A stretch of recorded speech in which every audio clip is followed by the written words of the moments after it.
The QBE 9 to 25 range. These ones here are three-phase, either 460 or 575 volt.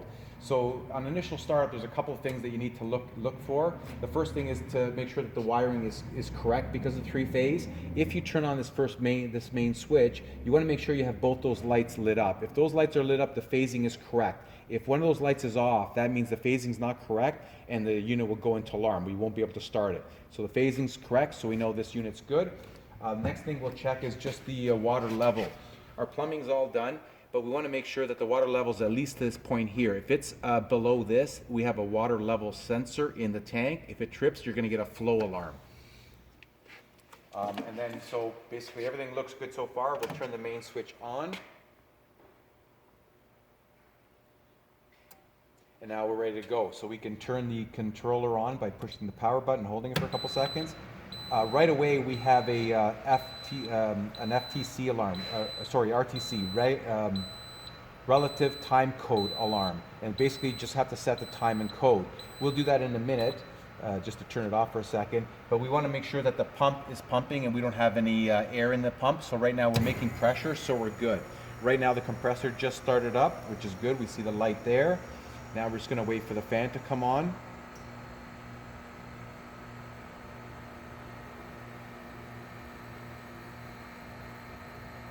As this pressure rises, the fan eventually will come on. We just need to give it a minute or so.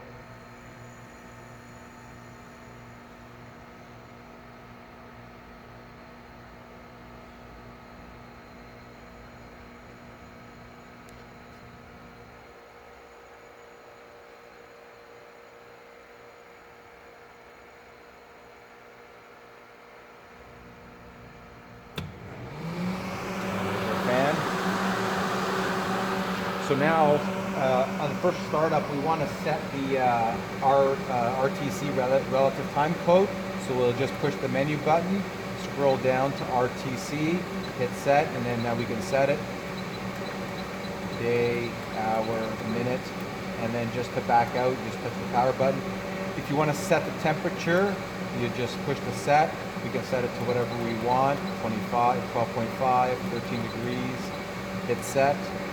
Temperature set, so the unit's running. After a while, once this settles down, we may have intermittent cycling on and off, depending if the unit's oversized. So basically what we can do is we have a water bypass valve from the inlet to the outlet, so we can just adjust that a little bit. We'll bypass a little bit of the cold water, and that way we get a better flow. It won't cycle on and off as often. If we don't need to, you can turn that down. Or if you have too much pressure and you release some of the pressure going out through the pump, you can open that up as well.